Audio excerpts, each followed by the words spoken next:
Hello everyone, wish you happy birthday.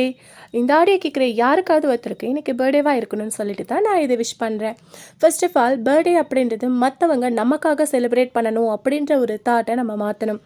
நமக்கு நாமளே first of all birthday celebrate பண்ணணும். எப்படி நமக்கு நாமளே செலிப்ரேட் பண்ணணும் அப்படின்னு சொல்லி கேட்குறீங்களா? கண்டிப்பாக சொல்கிறேன். அன்றைக்கி எந்திரிச்சதுமே உடனே யார் ஃபேஸையும் பார்க்காம நேராக கண்ணாடி முன்னாடி போய் நின்று ஹாப்பி பர்த்டே டு யூ அப்படின்னு சொல்லிக்கோங்க. ஏன்னா கண்ணாடியில் அந்த உருவத்தை நீங்கள் பார்க்குறதுனால மட்டுமே இன்றைக்கி ஹாப்பி பர்த்டேவே செலிப்ரேட் பண்ணுறீங்க. ஸோ அதனால் ஃபர்ஸ்ட் ஆஃப் ஆல் அவங்களுக்கு தேங்க்யூ சொல்லிக்கோங்க.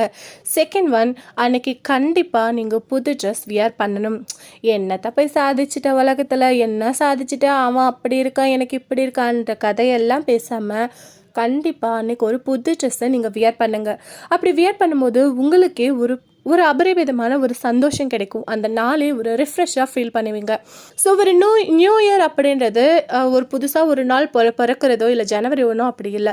ஒவ்வொரு ஹியூமன் பீயிங்ஸை பொறுத்த வரைக்கும் அவங்களோட பர்த்டேலேருந்து அவங்களுக்கு ஒரு புது வருடம் அப்படின்றது ஸ்டார்ட் ஆகுது. ஸோ அந்த புது வருடம் ஸ்டார்ட் ஆகிறனால நம்ம புது ட்ரெஸ் அணிஞ்சிட்டு ரொம்பவே மகிழ்ச்சியாக நம்ம இருந்தோம் அப்படின்னா அந்த வருஷம் ஃபுல்லாகவே நமக்கு ரொம்ப ஹாப்பியாக தான் கிராஸ் பண்ணும். இதை நான் அனுபவத்தினால கண்டிப்பாக சொல்கிறேன்.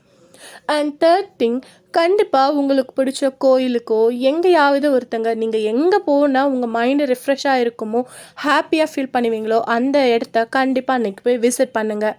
அண்ட் ஃபோர்த்து திங், கண்டிப்பாக யாருக்கிட்ட இருந்தும் எதையுமே எக்ஸ்பெக்ட் பண்ணாதீங்க.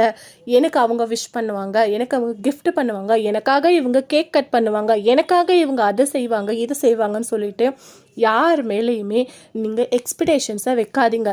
ஏன்னா எக்ஸ்பெக்டேஷன்ஸை வைக்கும்போது தான் அது சப்போஸ் அவங்களால பண்ண முடியாமல் போனால் உங்களுக்கு அது வருத்தத்தையும் கோவத்தையும் உண்டாக்கும். ஸோ அப்படி கோவப்பட்டீங்க வருத்தப்பட்டீங்கன்னா அந்த நாளில் கண்டிப்பாக நீங்கள் அழ வேண்டிய சூழ்நிலை வரும், இல்லை மனசு வருத்தப்பட வேண்டிய சூழ்நிலை வரும். ஸோ அப்படிப்பட்ட அன்றைக்கி டேவே உங்களுக்கு கொலாப்ஸ் ஆகிடும்.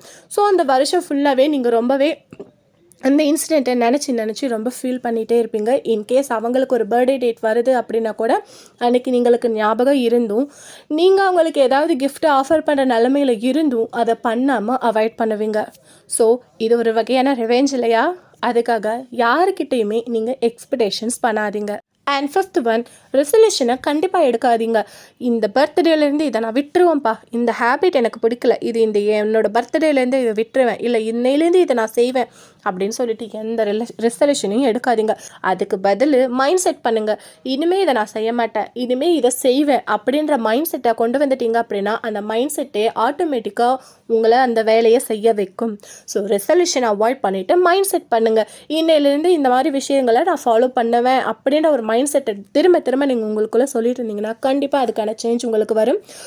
ஸோ நான் சொன்ன இந்த 5 விஷயங்களையும் நீங்கள் ஃபாலோ பண்ணிங்க அப்படின்னா உங்களோட பர்த்டே ரொம்பவே சூப்பராக முடியும். அண்ட் இதை நான் நேற்று ஃபாலோ பண்ணதுனால நான் எங்கேயுமே வெளியே போகலை, எதுவுமே யாருமே எனக்கு கிஃப்ட்டும் பண்ணல, பட் என்ன பர்த்டே ரொம்பவே மகிழ்ச்சியாக முடிஞ்சது அப்படின்னு சொல்லிட்டு நான் உங்ககிட்ட சொல்லிக்கிறேன். நீங்களே இதை ஃபாலோ பண்ணுங்கள். உங்களோட பர்த்டே எப்படி முடிஞ்சதுன்னு கமெண்ட் பண்ணுங்கள். தேங்க்யூ.